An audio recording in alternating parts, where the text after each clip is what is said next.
Hello, everybody, and welcome to Stable Connection. As always, I'm Dustin. Along with me is my co-host Trey, and we have a special guest today, Houston Carson. What's up, Dustin? Thank you for having me on. We're Yes, here in sir. the Lion's Den. It's exciting. It, you are our first special guest, actually. That's awesome. So, It's an honor. so let's just let's get the audience to get to know you for a minute. You're known as the Texas Lion, Okay. Yes, and yes. I'm assuming that's where you get the Lion Pride Sports from. Exactly. You also went by another name of Texas Prodigy. Yeah, for there was a point, in my career where I had that stage and then I wasn't a young guy anymore, and so we moved on to the Lion. Yeah. So let's just go down a little rundown with your career real quick. How did you get started in the business? It was 2008 and I was in college, and just that wasn't my thing at the time, and I wanted to be a wrestler. I wanted to be a wrestler since I was 12 years Hmm. old. I Googled wrestling schools in Texas, and the closest one at the time was America's Academy of Pro Wrestling. Different name at the time, but same thing in Hmm. Austin. And Mr. Mexico, George De La Isla, was the head Nice. trainer, and the assistant trainer was Papa Don. And they're Hmm. still there doing their thing 15 years later. But that place was awesome because to learn anything, you have to learn the basics, and you have to repeat the basics and the Yeah, of course. fundamentals, and do them so many times you can't get them wrong. And that's what they did. They gave us a platform to do small indie shows so that we could work with crowds and learn psychology and everything. And I credit them for basic psychology, basic fundamentals, and just breaking me into business. And Googled them, talked with Mr. Mexico George, and started that in 2008, June of 2008. And I was at that school for about a year and a half, Hmm. and graduated that school. And then it's kind of like I didn't live in Austin. I lived at the time, I was still living with my parents, trying to live a dream. And I drove 3 times a week. I drove an hour and 45 minutes to Austin, and then an hour and 45 minutes back. And that's the only place I could go at the time. And so I did that for a long time. And then I finally told them, hey, I can't make this trip anymore. I'm going to be a free agent. I'm going to go on my way and try to make a name for myself. And then that's whenever Funaki started a school in San Antonio. And I didn't go to San Antonio all the time, but Funaki was helping me by hooking me up with WWE tryouts and extra work and things like that. Hmm. And so so if they were in Dallas or San Antonio or Corpus Christi, us, a few indie wrestlers, and Funaki would go, and he would put us with William Regal, and William Regal would walk around Oh. with us. And because at the time he was helping new guys get on Hmm. and trying to find out who's the next big thing, right? And so you'd walk around and just learn psychology tips and old school tips from him. And then Brooklyn Brawler was somebody. You'd go into a promo room, and Funaki would say, "Hey, you need to go in, and they're going to ask you to do act like an awkward person, act like a confident person, tell a story and make us cry." It was all kinds of stuff. And so we did that for years. And then I meet Lance Archer, who is Lance Hoyt, who is Hmm. from Hearn. Hearn is only, Oh, I didn't know that. he's just 20 minutes down the road. And yeah, and so he's from the Brazos Valley here, but we get to know each other. And besides being him being a foot taller than me, we had so much in common that we really clicked like brothers. He took me under his wing, and there's so much that you have to go out on the road and start learning that you can't really learn by being at a school and being around the same people. Hmm. And so Lance would really help me, but I would wrestle Lance or I would wrestle somebody else. Lance would help me put the match together. And once you learn basic psychology, you're set and you can tell a simple story. But as far as like really getting an audience going and growing your brand and getting people really emotionally invested, psychology, like you have to really dive in. And Lance was the guy that said everything has to have a reason. And so from that point on, Lance was my guy. And Lance even helped me come up with a name for Lions Pride Sports. And when I start training people, what are some of the basics I should do? Like we were talking every step of the way. Nice. I know he comes out here a lot, Yeah. and I see it all over y'all's Facebook, Instagram. He's always here, Uh-huh. as well as Ricky Starks. Yeah. I know you have a really nice relationship with Ricky as well. Y'all are a tag team. Yeah. Absolute Yeah. arrogance. Yeah. We, yeah, Ricky, he also started his training at the same wrestling school Mm. a year or two after I started. And again, just somebody that I connected with. And back then, I wanted to be a WWE star so bad. I took everything so serious that when Mm. somebody else, either younger than me or older than me, if they were taking it serious too, I thought that's who I need to hang out with. They want to make it. Mm. And Starks and I have been everywhere. I mean, like we've done everything you can on the Indies, and it was really cool. Nice. And seeing him right now, him and Lance, seeing those two guys just flourish on Mm. national television every week, it it's it's like the coolest thing Yeah. ever. So the championships that you've won, I don't really have a list of them. So if you want to go down a list, Yeah, there was a point between like 2012 and 2016 Mm. that I was very fortunate that if there was a Texas title, I had the honor of holding it. And being the main event and holding titles like that, even on our little indie scene, but like at the time, like especially in 2014 and 15, Texas wrestling was flourishing. The crowds were big and the promoters were good. It's when the NWA was owned by Bruce Tharp, who is a lawyer from Brownsville, Mhm. Texas. He sold it to the Smashing Pumpkins singer. But before that, Bruce was running it. What was cool is he was in Texas. And so all of our Texas shows, Bruce would be there. Nice. And they were really thriving at the time. We were having really good shows. But my biggest one was with Bruce with NWA North American Championship. Nice. That one was cool because that got me to Georgia and Tennessee and Florida. And I really got to do like that Southeast region. And in NWA Houston, I was that champion. The NWA Branded Outlaw San Antonio champion. VIP wrestling, like Starks and I also had every tag title you could think of at the time too, Nice. because I brought the arrogance and the brutality, and he brought the charisma and the hilariousness to the matches. My only question really is, did you ever make it up? I know you said VIP. That's up where I am. I don't know if it was before you started. I'm kind of fuzzy on when it ended. But did you ever make like XCW or PCW? No, PCW was out by the time I was Okay. moving in. That's when Lance Hoyt was Shadow. Mm. And they had a nice venue with big crowds and big production and everything. But yeah, that was out of the way by the time I think that had finished by the time I started coming up. But Dallas had MPX, which they still do. Matt Palmer, who is married to Ember Moon Athena, they run MPX. They have a great company up there in Bedford. And then VIP Wrestling in Dallas, we were always there. Texoma is in Sherman, which is just about 45 minutes north there. And there's been other things like Dallas also had Stampede Pro Wrestling. I don't know if y'all know who that is, but I've heard of them. Lance Romance, who is Randy Blakely, he really helped me and Starks and Sammy Guevara and Austin Theory. We were all in the International Players Club, and it was just like if you were serious and you were working out hard and you looked like a cookie cutter wrestler, that guy was like, "Hey, I'll back you and I'll sponsor you and I'll help you and get you bookings and get you some T-shirts." And it's at one point, me and Starks and Austin Theory and Sammy Guevara and some other guys that didn't make it, but were doing really well at the time. We were all in this little International Players Club, and it was really cool. Yeah. So it's actually funny you mentioned that. So my dad wrestled XCW, so I would go to the shows obviously when I was younger, and I thought the IPC were like the coolest guys ever. Like I thought that was like that was like the group to be in. I didn't care about anything else. Yeah, and I think Franco D'Angelo might have been in it back in the day in those PCW days, XCW. His dad actually says he knows you. Okay, and what's his name? I'm horrible with names. It's Ricky Jackson. Let me. Ricky Jackson. Where would I have?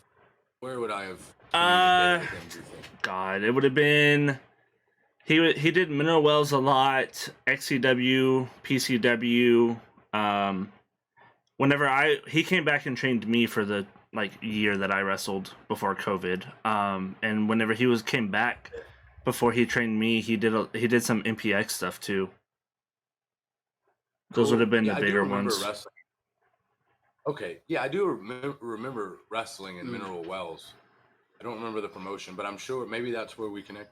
Back in the day, it would have been Tops, I think. Tops or Top, I think they're kind of the same. Yeah, I can't remember. So the two biggest promotions while you were wrestling, of course, was Impact or then TNA and WWE. Yeah. Were you ever contacted by either of those?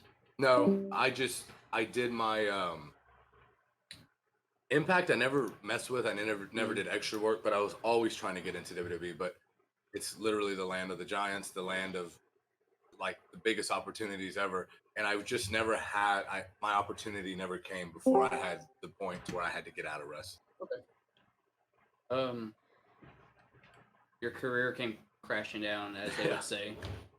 You were diagnosed with a heart condition, Yeah. correct? Yeah. It's so most people have a tricuspid aortic valve, and all that is the flap that lets the blood out of the heart when it's pumping. And I have a bicuspid, meaning two of my flaps are stuck together, and I'm okay as long as I'm not living a crazy life like I was. But that adrenaline pumping every night and just trying to be the most muscular I could, and not eating a bunch of vegetables because I just wanted carbs and protein, like not treating myself right. My heart was overloaded and my blood pressure would go crazy. And so it just got to a point to where I went to get a physical for a new opportunity. And that doctor, every doctor had said it was a heart murmur. And then that doctor said, this is not a murmur. This is serious. And so I did an EKG and they're like, you need to go get an echogram. I did the echogram and they realized that I needed to chill out for a while. The cool thing is that was 5 years ago. And it was hard for me to even like complete the stress test without getting out of breath and sweating. And then now 5 years later, I run 3 or 4 miles at a time without getting exhausted. So I've changed my diet, my lifestyle and everything. So I'm back to being a healthy human. Nice. How hard was it to adapt to being wrestling almost every week to none at all? Yeah, I was very bitter, like it was weird. Like I went on this rampage of like I'd been dieting so hard, and then so I was like, what was I doing all that for then? And then so my wife and I went and we bought every junk food we'd ever wanted that we were staying away from. I went through like a month of just stuffing my face, and then I didn't even want to watch wrestling. I thought it'd been ripped away from me. And just like right before that, I'd lost my dad, and so the same thing. Like after my dad died, I just rebelled as a human being, and then wrestling was my thing. I was like, okay, I lost that, so I'm just going to go into wrestling. I'm going to be famous. I'm going to do my thing, and this is what will fulfill my dream at the time. And then that news came, and I was like, F wrestling, F everything. And for like a month, I was just, I don't know, like it's hard to even explain how bitter and annoyed with everything I was. And then I thought, okay, maybe I can help people with fitness. And that's whenever I started a thing called Lions Pride Fitness before we even get to Lions Pride Sports. Then we go into Lions Pride Sports, and then the fitness and the wrestling all start to go together now. Nice. And then I realized that like I was never here to be a wrestler. I whatever reason we're here as humans right now, whatever my meaning is, it's not to be a wrestler, it's to train wrestlers and change lives. And so everything that's happened, I'm so grateful that it happened the way it did. So you basically said that the reason you rebel is because your dad and wrestling being ripped away from you. You stopped watching wrestling. What made you start watching it again after you just opened this up and you're like, maybe I should start watching the product, see what's going on, see how I need to adapt? Yeah, it was April of 2017 when I had to stop.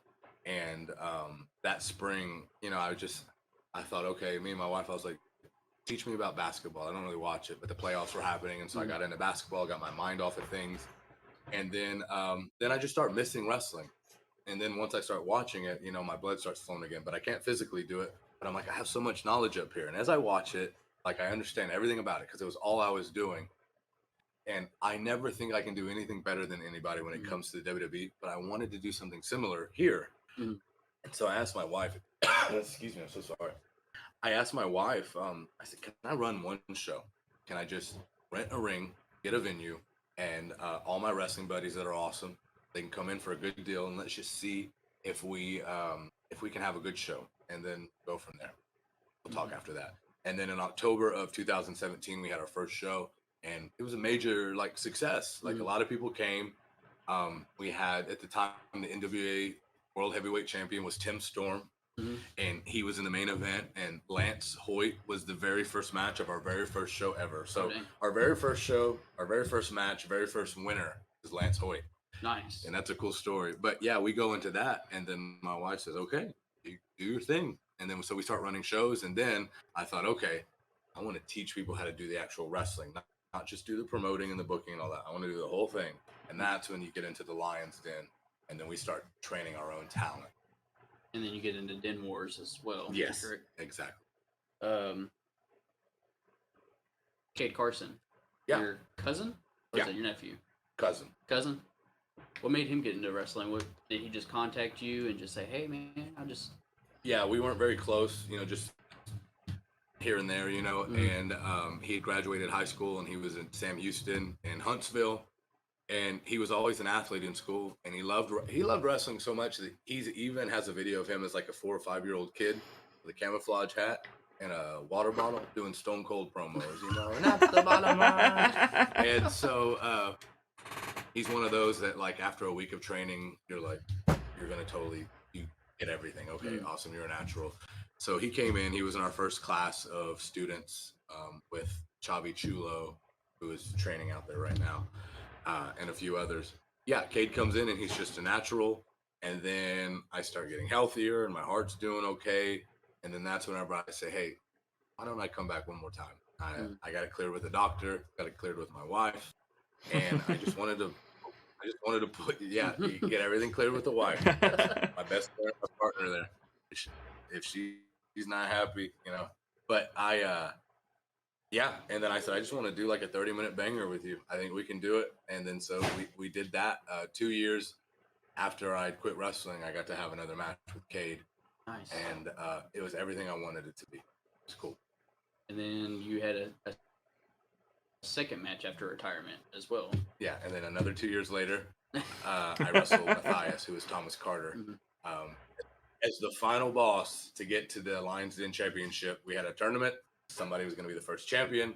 And at the end of the tournament, I said, hey, but wait, there's more. And that was such a good promo, too. I actually watched that here recently. Oh, cool. Yeah. That was awesome. Yeah, I do remember that night. That was fun. I did the whole, and that person is, and then I such cheesy classic wrestling. Trey, you have anything to add over his career or anything? Would you ever come back again? If I ever do anything in the ring again, it'll be a conversation my wife and I have, because our lives have changed so much lately, as far as we're training to be life coaches right now, because what I've gotten out of wrestling the most is changing these young people's lives. Love wrestling, it's a passion, but the human beings and the way they change. And so it would be one of those things where I'm not interested in being on a poster. I don't want people to say, Houston Carson will wrestle again. I don't want any of that. And so if it were, it would just be a surprise. I wouldn't tell anybody except the person I was wrestling. And I might do a pop-up at one of our important shows just to maybe get my artistic, you know, like, because, you know, I am an artist in the ring. I love it. And so thankfully we have a gym here where I can get in the ring and tussle around with some guys and get it out. But yeah, I would love to go paint a picture in front of an audience again, because telling a story in the ring is the best part. And so you might see me sneak up at a show one of these years. The people you've had on Lion Pride Sports. Yeah. Had Jerry Lawler. Yeah. That was a big one I saw recently, or not recently. It happened a couple years ago. Yeah. Our first. We had him in twice our first couple of years. You've had Austin Theory. You said that y'all were part of a team. Yeah. Ricky Starks. Ricky Starks has been here too. Rikishi, Billy Gunn, Gangrel. There's a poster in here with a bunch of. I think it's that one over there. Texas with Takeover. Rikishi. Yeah, there's Shane Douglas, Snitsky, Jackson Dane, MVP, Crimson. Yeah, a bunch of cool stuff. You've also had Roxanne as well. Yeah. I don't remember her name. She was Roxy. Roxy. Yeah. What was cool was she was the youngest Texas female wrestler there had ever been. And she was the prodigy. And then Mia Friday comes to my school at 13. I have her wrestling by 15 or 16. So she's the new sensation. And then we got to do the storyline of the new prodigy versus the other prodigy. With her being coached by the Texas Prodigy. Yeah. And it was a super cool thing. And Roxy, who is from Laredo, moves to Houston to train with Booker, which is just, we work with them. Like, our students go do their practices and their student shows, and they had the honor of doing like the main shows and everything. And then we try to give them opportunities. And so Roxy was doing a back and forth thing, and her partner, Gino, it's a professional wrestler on the indies right now. They would come in and help us out with the training and everything, teach us some lucha style things. You've also had Alexander Hammerstone too. Yeah, good friend of mine. Yeah, MLW star now. He's killing it on MLW. Yeah, right he's been here 2 or 3 times. Yeah, he's cool.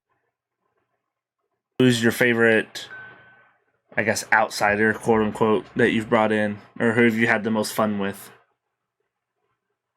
All I can say is a few things about some of them that really stick out to me. Jerry Lawler, not a diva whatsoever. So cool. Had never had a honey butter chicken biscuit from Whataburger one of the first times he came. That And we had to make surprises sure me. that, and he thought it was amazing, you know. And of course, Lance being one of my best friends coming in, it's always amazing.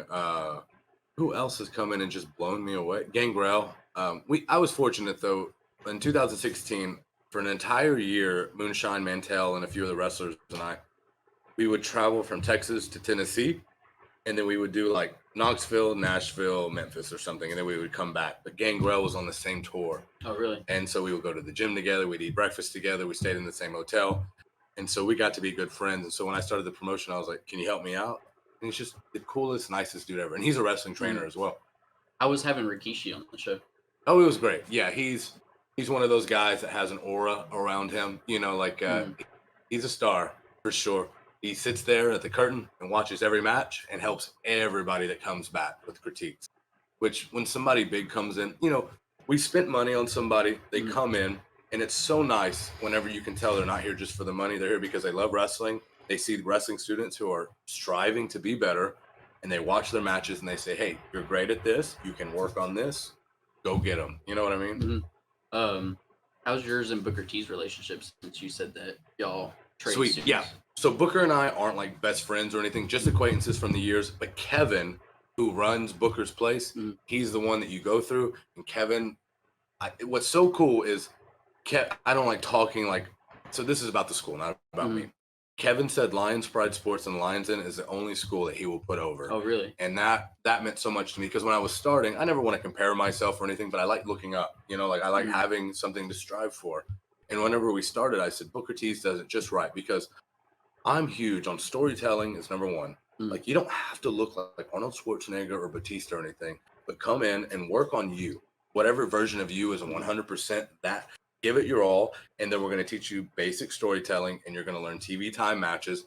That way, if you get a real opportunity with a real company, they say you got 5 minutes. You can go out, you can captivate people, and make something make sense for 5 minutes. That's what I loved it because they've had that YouTube show for forever. They're up to over 500,000 YouTube subscribers, you know. But having Kevin there to help, like he loves me. A Friday, Shimbashi, MJ Santana. I believe they're all on the next show, which is next Saturday in Texas City down there. But having them endorse us like that is amazing because we want to have partnerships with the best around. And Booker T's Reality of Wrestling is the best in Texas. It always has been, and it probably always will be. Fair enough. Going back to you for a minute. Okay. Who's your favorite childhood wrestler? Like who made you say, I want to become a wrestler? Yeah. That's what I want to do. I got a cool story. So I was like 11 or 12 and it was a Monday night. And back then, like my parents were cool. Like if I was going to stay the night at a friend's house, because if their parents were good parents, we'd get to bed on time. We'd have a good dinner, bed on time, and they'd take us to school. It didn't have to be a weekend thing. And I went to my buddy Cody Grubb's house. I'd never been there. And he had his TV. And above it, he had a Triple H poster, the same one I have in my office, the green background with Triple H flexing. And I remember going, who is that guy? It's funny, RVD's flexing with you. I said, who is that guy? And he said, that's Triple H. He's a wrestler. He's my favorite wrestler. And I said, whoa. You know, because as a kid, you see that poster. And as an adult, you see that poster, and it's awesome. But he pulled this bin out from under his bed, and it's just full of WWF action figures. And I said, these are wrestlers? And so he said, it's Monday night. I'm going to watch Monday Night Raw. You got to watch it with me. And that's what set it off. And so Triple H has always been the first person I think of. And as I started to become a wrestler, like my wrestling style, my body shape, everything, it was very similar. And I had the long hair. And I guess I was emulating him in a way because I looked up to him so much. I didn't want to be Triple H, but I liked everything he did. But Triple H is my number one. And then Shawn Michaels is so close because of his wrestling ability, his charisma, everything. But those two are the top of my wrestling pyramid there. So going back to my next question, your Mount Rushmore. I was just about to ask the same thing. We ask everybody. Yeah, it's so funny.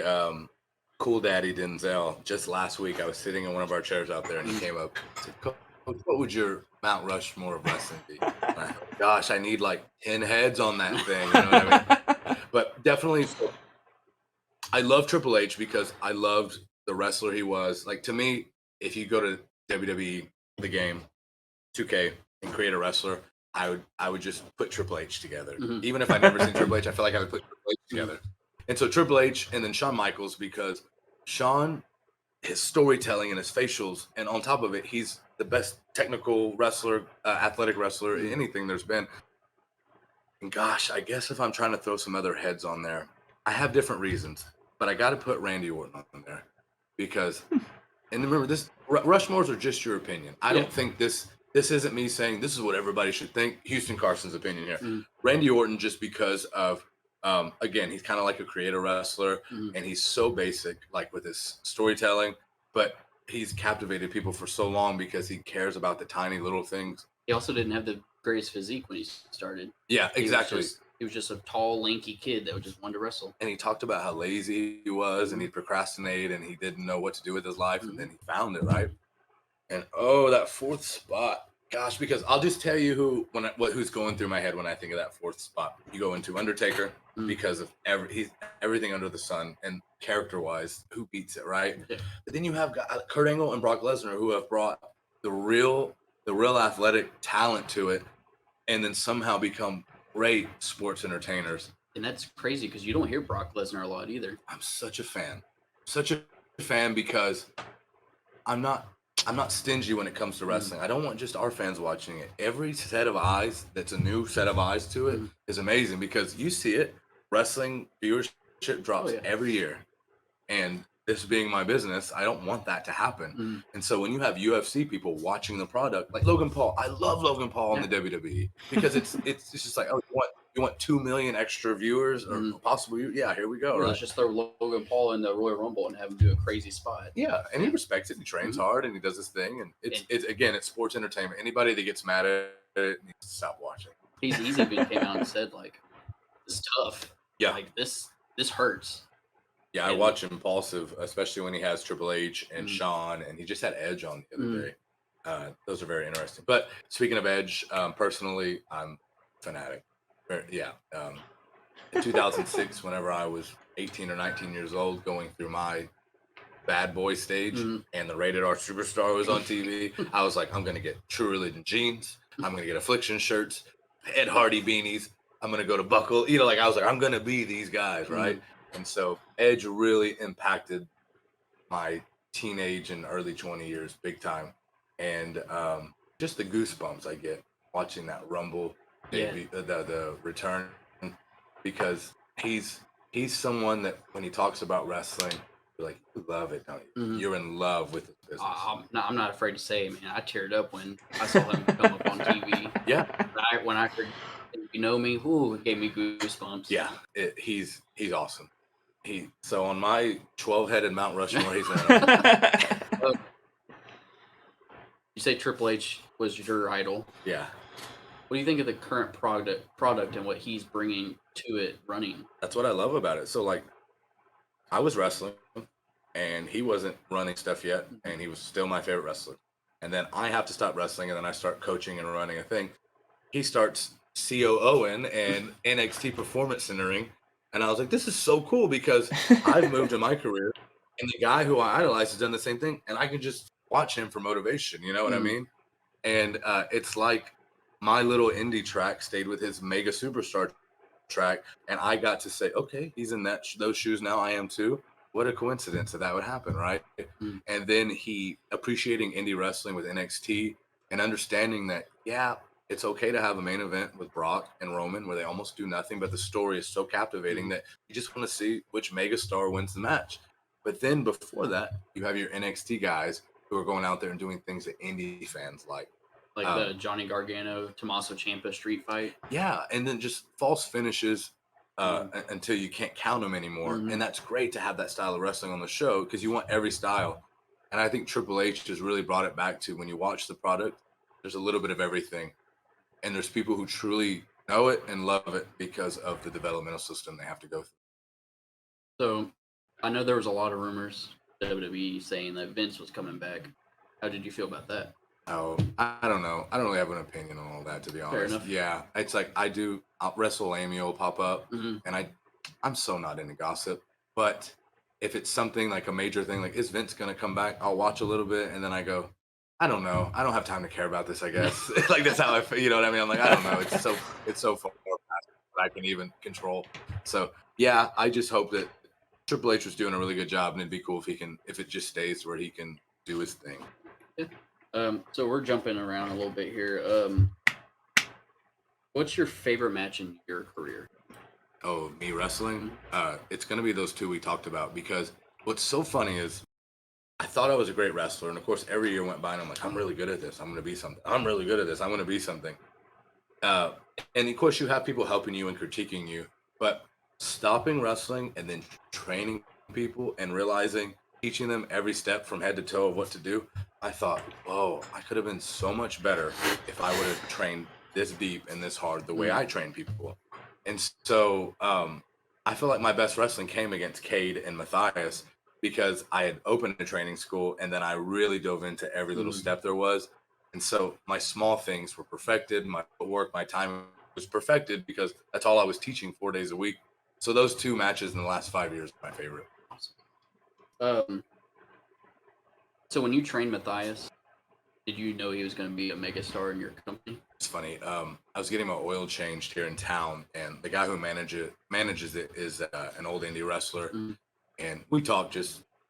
It's almost like how's the weather, but it's small talk for indie wrestlers. Like what shows you been working, you know? So we would talk, and he said, "Got this guy here, Thomas, who just graduated high school, doesn't really have a plan, but he's got a good build. He's got a good height, and he's a big time athlete. What do you think?" And I go over, and literally Thomas has oil on him. It's almost like a movie to where like we set it up to where he looked pitiful, and he didn't know like he didn't fade his hair up or anything. He wasn't manicuring whatsoever, and he had glasses on, but I saw underneath it, right? And I said, "Come to the gym, check it out. We'll talk." And it's so cool because it's changed his life. Thomas is one of those that not only takes my wrestling advice to heart, but my life coaching advice. He's a sponge, and so he's literally like almost like a mini Houston Carson, like almost like some of these guys are like sons that I don't have just because of how close we've gotten and the assistance they've asked for or needed. But Thomas, I saw something. Of course, I never know what anybody's going to be, but I saw something. It's all up to them to do the work, and he's such a hard worker, and he's a motivator, and he inspires people to come in here and start. So, talk about your favorite match in your career. Your favorite match in history. SummerSlam 2002. Oh, Shawn Michaels' return against Triple H, unsanctioned match. that's They said fair enough. They said Shawn didn't train a lick for that. Even Triple H was like, "We can send you a ring and you can get some reps in. You can run the ropes for a week." He said, "No, I just want to get in there." And came out in blue jeans and cowboy boots and a white cutoff T-shirt or a tank top.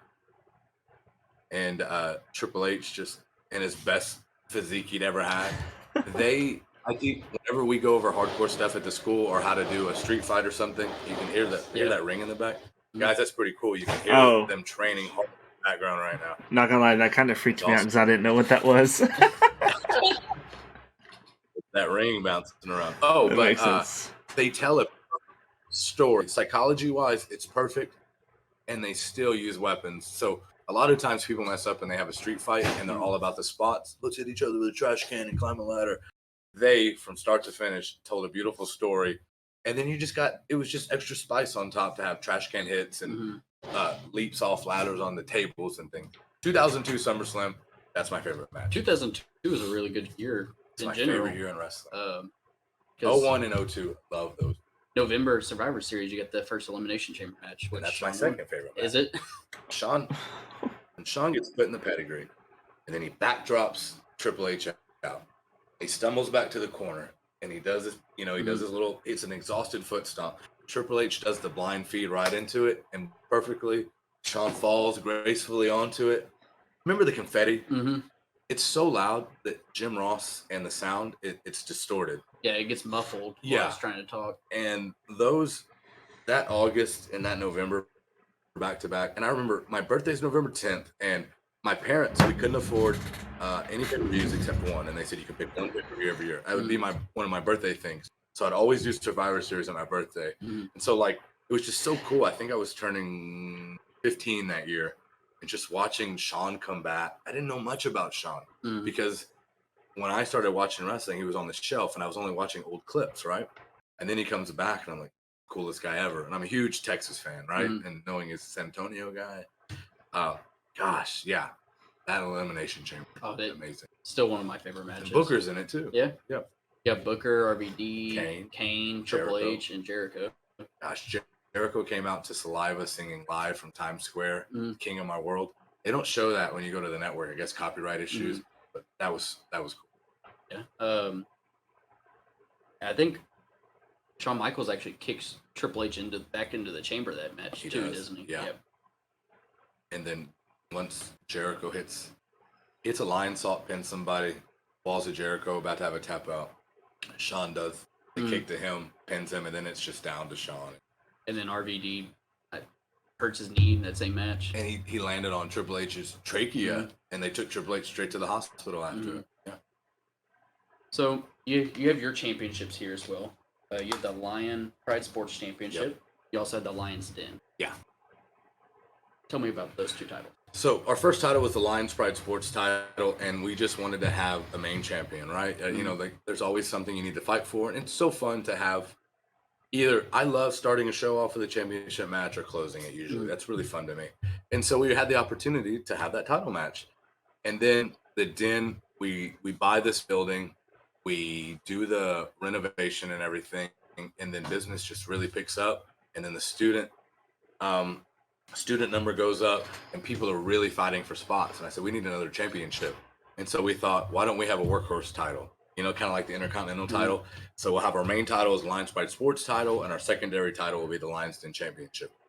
Anybody can become a Lions Pride Sports champion, but you have to have gone through the Lions Den system at some point, somehow, to even qualify for a match for that. And that current champion is Trent Mercer. Yeah, the Watchdog Trent Mercer. He won that in November at Here to Stay, our 5-year anniversary, and he still has it right now. So cool. We were talking about injuries. Sorry, I'm kind of jumping around. Talking about injuries, talking about Triple H hurt his trachea. What's the worst injury you've had besides your obvious heart condition? Yeah, so sorry that bottle's so. No, you're good. My knees were really one of my downfalls. I'd be having a great stretch, a great run, you know, in wrestling, and I'd be doing my shows, and I would do something like a Kuza kick, and I would tear my knee, and then I'd be out for a few months and heal and come back, and then I'd be doing. It was always something stupid that I did, and I'd be having a great run, and then I'd say, okay, it's a big crowd. We're in Austin. They want crazy. I'll give them crazy. Frankensteiner off the top rope, land on my kneecap, tear it. You know, one night in Pasadena, Texas, it was a show called Bustin' for Autism. Beautiful venue, packed house. Houston Carson versus Alberto Del Rio, main event. Super excited. Training my ass off for this. Alberto's agent calls the day of and cancels. Oh, I said, goodness gracious. Snitsky, who was there just for an autograph signing, I go up to Snitsky and I said, hey, I know you don't have gear or anything. Can we just run a spot tonight? I said, they want me on the show. Can we just have an impromptu match? So what we did was I got in the ring, told the crowd what happened with Alberto. Snitsky goes, hey, hold up. He gets up from merch, comes over to me, talks about how hard I've been working. He's been seeing it. Big future for Houston Carson. Yay. And then we do the old school, he clotheslines me. Who do you think you are, you young nobody? I didn't even have a match tonight. I want to wrestle you. So we go through it, and I was going to go over. Hit the super kick. He stumbles back in, hit a discus clothesline. As soon as I go for the discus, he's so big that as I plant my foot and I hit him, my patella comes out of place, and I tear my retinaculum or something. And it was always the issue there. But besides that, I've had every little thing there is. Cracked clavicles, busted eardrums, my larynx crushed. Charlie Haas did that. Little hernia stuff. Every inch of my body. But I'm so healthy now. But there was a while where I was just awful. Trey, you got anything else? So Before we continue on next? I kind of freaked out because your birthday is actually the day after mine. November 9th. Yes. That's Chris Jericho's. Yes. Mine, Chris Jericho's, and Pete Dunne's. Nice. I didn't know that about Pete Dunne. Well, yeah, Yeah. that's cool. Yeah, Scorpio's in the house. I know. I totally Two just crazy- freaked out. That's why I slammed my desk whenever you said that. I was like, oh my god, this is the day after mine. That's crazy. That's pretty cool. Your favorite memory, whether it be coaching, career. I'll tell you what. I'm just gonna say the first thing that comes to my mind. So, we did our first Fight Unite with United Way over a year ago, 2022. My whole life, I loved wrestling. I became an indie wrestler. It was so hard to make money, but I was figuring it out, right? Every promotion that would come through would do really well, and they would go away. They couldn't make money, right? And then I start the school, and I start everything. And of course, it's a struggle. It's pro wrestling is such a unicorn sport where like it's hard to find people who want to do it, and it's hard to find people who want to go to it live for the first time. Once they go to it live for the first time, you're probably hooking them, right? So we've had so much trouble. And our very first Fight Unite, partnering with the United Way of the Brazos Valley was cool because the United Way is the largest charity organization in the entire world. I think I'm wearing that shirt. Yes, you are. I am, okay. It's the largest charity organization in the entire world. So for them to ask my wrestling company to do anything, I was like, this is amazing. I watch NFL, and the players are building playgrounds with the United Way. Can me and my students help people with wrestling? We do that. We bring Mark Henry in. We didn't talk about Mark Henry earlier. Yeah. He is the coolest person who's ever come here. Gosh, he was cool. Anyways, in one night we raised $40,000, and every bit of that money goes into the 26 agencies that are local here in the Brazos Valley under the United Way umbrella. And I think to me, us training hard, doing our thing, learning everything, taking a ring to a baseball field, packing it out, having a star there, doing our thing. Everybody except Mark Henry was us. You know what I mean? Like just us indie wrestlers. And at the end of the night we raised $40,000 that's literally going to help people who need it. To me, at this point and where I'm at in life, wrestling did that here in our community. I just want to keep doing that and growing. That's my coolest memory. Trey, anything? No, I'm loving just sitting here listening, so I'm not even thinking of questions, to be honest. Oh, that's cool. Any more stories from the road? No. Any notable ones that come to mind? Not really. I mean, so much stuff happened, but it's so funny. Like, hey, you can walk here if you want. So much stuff happened that, like, it's at this point in my life, it's so like not important, you know. That like, if we're gonna talk about wrestling and like my stories and stuff, like everything is from when we started this journey, and these are my favorite years. Like, of course, I wrestled and it led me to this point, but it's almost like I've erased so much of that because I found like this is me, this is what I'm doing here. Your coaching's what is your memories? Me teaching people how to do the craft that I love so much. Those are my memories. But I love debuts. Somebody comes in, it's so cool. Like somebody comes in and they might love wrestling and they want to be a wrestler. Somebody comes in and they just want to do something different with their life, right? Watching those people's journeys, all for that big moment of I'm going to do this in front of somebody at some point. And then when they debut, like all of us remember, and the graduations. So our graduation process here is an 18-month program. And after 18 months, I know that you have learned your basics, obviously, learned your psychology, gotten some reps in, gotten in shape, learned your promo skills, everything. You can even be on the show before you graduate. That's part of the course.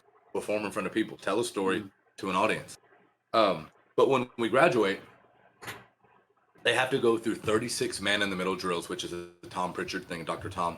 I took a lot of his stuff he does, and I implement it in our school because it's so good and so smart. They have to do 36 man-in-the-middle drills. 10 minutes later, they have to put on a 30-minute main event match against one of our seasoned students.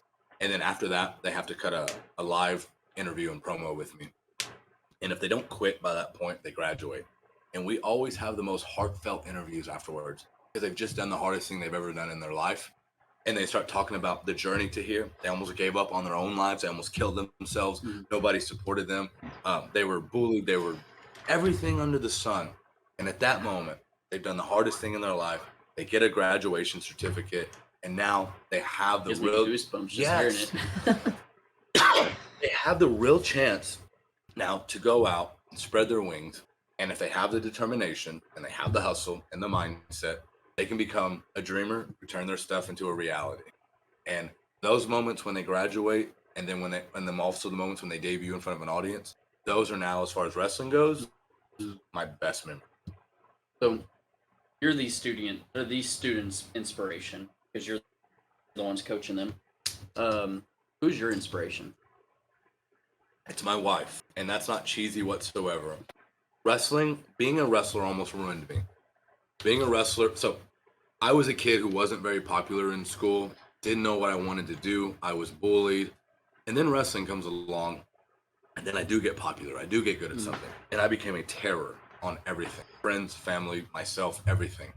I meet my wife, and I put her through all of the same stuff.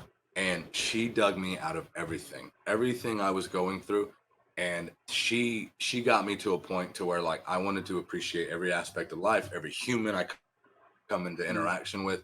And because of Kinsey getting me out of that dark place and like becoming my true partner in life, my best friend, my business partner, my everything. Literally, she's my only true real friend. And I don't say that in a sad way. She is so perfect for me. We work so well together that I only need her. And I have my mom I love, and I have my students I love, and we all have our relationships. But no one's ever saved me like that. You know what I mean? And so she inspires me to every person I come in contact with. Can I help you? Can I make you better? Are you going through something? Are you happy and you want to talk about it? And so Kinsey Carson is 1000% my inspiration, because this wouldn't be successful if I didn't have her by my side pushing. Okay. Your wife, when did y'all meet? Like, we met at the end of the summer of 2015, about 8 years ago. 8 years ago? Okay. Trey, anything? No, I don't have anything. So yeah, no, I'm good. We're kind of getting close to the end of the episode that we usually do. We like to play a game called Guess the Wrestler by their accomplishments. Okay. Game play? Yeah. Trey, if I suck, don't judge me. Trey, do you want to start or you want me to? I've got all three of them pulled up, so it's whichever one you want to do. Three wrestlers? There's gonna be 4. Okay. Trey, you go ahead. All right. Let me see. All right. So the way we normally do it is it's 10 accomplishments. And then usually after like the third or fourth one, we'll ask for a guess. And then after the next 3 or 4, we'll ask for a guess. And then at the end of the 10. So you get 3 guesses. If you know it before the 3, obviously you can guess before then, or But we try to space it out so where you get 3 guesses, all right? So the first one is he's an IWGP Tag Team Champion 3 times.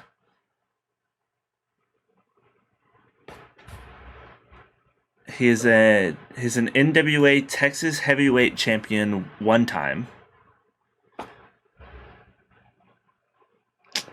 And he is Lance? yes. Wow, that was fast. Yeah, When you said that, I was like, okay, maybe AJ and Finn had those. I'm gonna let them keep going. And then you said, and I can picture Lance with those titles. I had some of those NWA stuff before the Tharp thing, and they were so ugly. And I can picture Lance with them. Well, you got one right. 1 for 4, or 1 for 1 so far. That was one of my best friends. Give me something harder. Listen, we had to start off somewhat easy. Dustin, you want to go, or you want me to get the next one? Confident. I can get the next one. All right. All right. Next one is he's a 1-time United States champion. He is a 1-time Evolve champion. Austin Theory? Yep. Second one. I wasn't going to go the Evolve until I saw it. Well, all right. I had to throw a couple more in here. But I say normally this lasts a lot longer. Normally we get after like the 4th guess, not the second one. Okay, so he's all right. He's a 1-time ECW champion. He was the most improved wrestler of the year in 2011.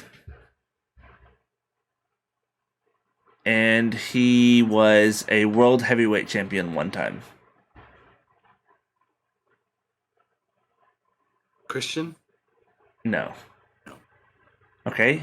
He was a WWF European champion. RVD? Nope. All right, and then Dang, it took me back. he's a 3-time Slammy Award winner. Okay, someone who was around the European title years that also was improved in 2011. Can I ECW 90s ECW Sci-Fi Channel? It doesn't specify, but I think it was the sci-fi I think it was fun. because it's listed under WWE and not ECW.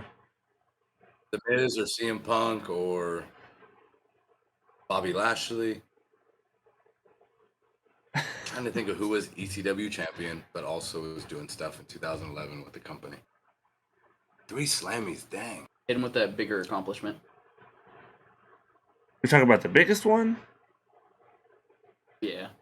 He's a he's a WWE Hall of Famer.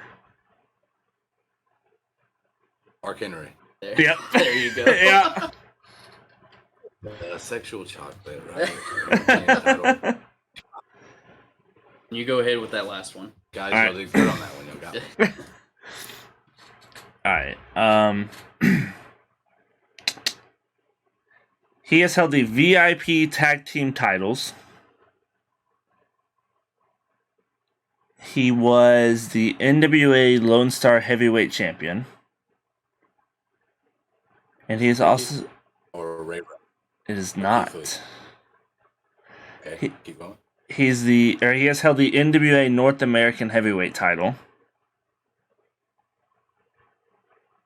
And the NWA Houston Tag Team titles. Somebody I wrestled with to have all those. Okay, hold on. VIP tag. Yes. North American champion. Can you tell me? Post 93. After 1993. Okay, I'm saying like like, so I was NWA North American champion in 2013 or 12 or something like that. Anywhere close to that. Yes.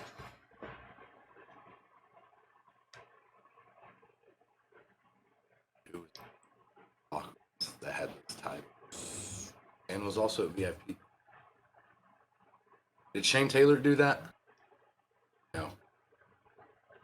Give me more clues. All right. He was the NWA Lone Star Heavyweight Champion. This is me.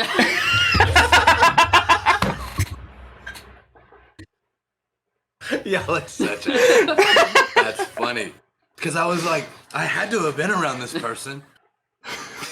He's like, he has all the titles I held. I know. I was like, who was winning? Who took those from? Who did I get those from? I was trying to think who I was with. Like, who did I drop all this to? Gosh. That was maybe one of the best parts of the whole podcast. So before we end, tell us about your show coming up in next week. Yeah, this Saturday. Yeah. It's in Navasota. Navasota is so cool because it's about 30 minutes from here, and it's closer to Houston. And so all of our Houston fans that enjoy our product go, oh, we can make Navasota because it takes 30 minutes off the trip. We're at the Junction Dance Hall, which is kind of on the outskirts of town. We have, I believe, 5 matches and then 2 big other things planned. But the main event is going to be MJ Santana and Zane Valero against Pandemonium members Shimbashi and Prince Lee. And then for the first time, we're bringing in the 7-foot French giant Bo Amir, and he's going to be facing Haster, which is, Haster is one of our biggest babyface monsters here. He's a threat to everyone. And so the debut of Bo Amir is going to be crazy. And then we have a few other things too. We have a number 1 contenders match for a future title shot. You got TKO Joe, Hostage Hirsch, Chavi Chulo, and Zay Carter in that one. Trent Mercer's putting his title on the line against Jack Calloway. And then Party Train, who is Drake Durden, Cannonball Carmichael. They're doing a celebration party. We're going to hear from all members of Pandemonium. It's going to be pretty cool because our last big show was Fight to Unite 2. Mhm. And so we're kind of doing all the our backlash version of that. Okay. So tell the listeners where they can watch and For find sure. all of your information. Number one thing is lionsprideproductions.com. It's our website. It links you to everything. But if you're on Facebook or Instagram or Twitter, Lions Pride TX is pretty much everything. Lions Pride Sports Wrestling. And we do really well at keeping up with our social media, you can always watch training on our stories and see clips from our shows and all of our advertisements and everything. And right now, May 1st, when we're filming this, we're starting our month free of pro wrestling training. Anybody can come and train free for a month. And if you like it after the month, then we'll talk about cutting a deal for you. Okay. And you have given us permission to interview and do this podcast here again with your other wrestlers. Let's just keep doing this if y'all want to. Yeah. And if you really want to, if my guys don't have enough of a backstory to fill a full time, maybe you can purposely come in and do 2 or 3 interviews in the same day. And that way the listeners would know, I'm getting to hear from a few wrestlers here. I think that'd be Yeah. Trey, is that something you'd be cool with? I'm over here shaking my head like I am on video, but yes, that sounds amazing. I forget that y'all can't see me, but yes, that I'm actually mad jealous that Dustin is down there and I'm not, to be honest. It's pretty cool here. We'll get you down sometime. My aunt lives down there, so I mean, I'll make it down there over the summer for sure. Come stay. Anything else you want to say to the listeners? No, I just appreciate you letting me be your first guest. And like you said, let's build a relationship here. I want as many eyes and ears as possible on the company. These people work so hard at what they do. They do it really well. They do it, in my opinion, correct.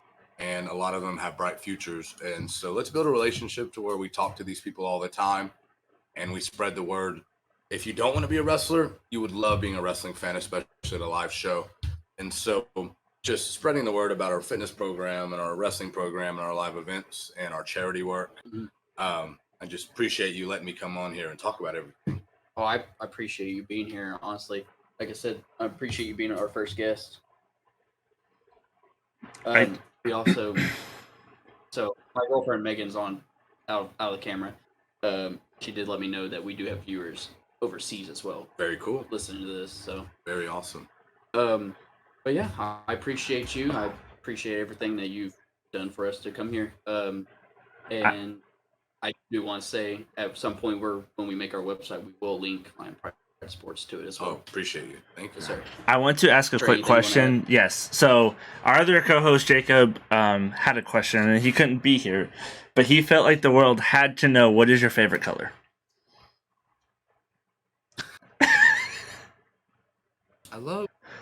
It's so funny.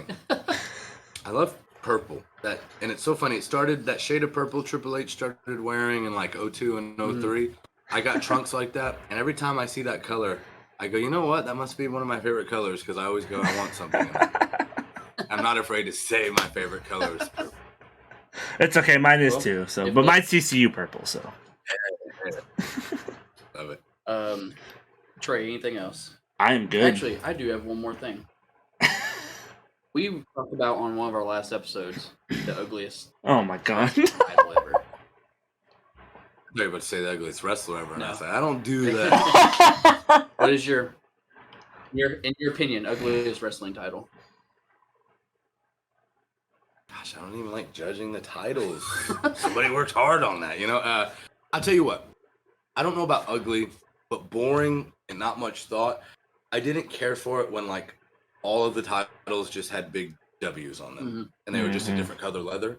Yes. I thought about, if I'm a casual fan and I go, I need to watch something on TV, and I go, oh, I've heard about wrestling, I'll check it out.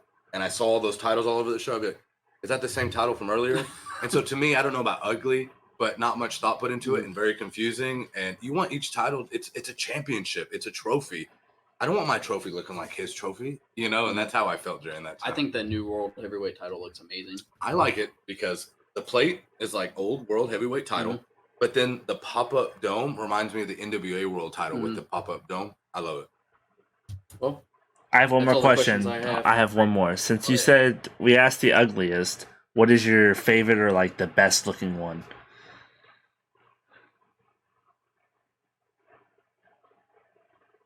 And I tell you what, as a kid or as a young adult, I loved when Edge took the spinner belt and put the Rated R logo in it. I don't know if that's the prettiest ever, but I just thought that was one of the coolest things ever. I really liked That's that. kind of what I told him. I thought the spinner belt was like that was the coolest thing Yeah. ever when I was a kid. I do like the wingtip, Mhm. the old 98, 97 or 90, The winged eagle. Yeah, that one's super cool just because like you think vintage classics. Mhm. Yeah, and I do like the NWA World Title. I like the ovalness of The it. 10 pounds of gold. Yeah.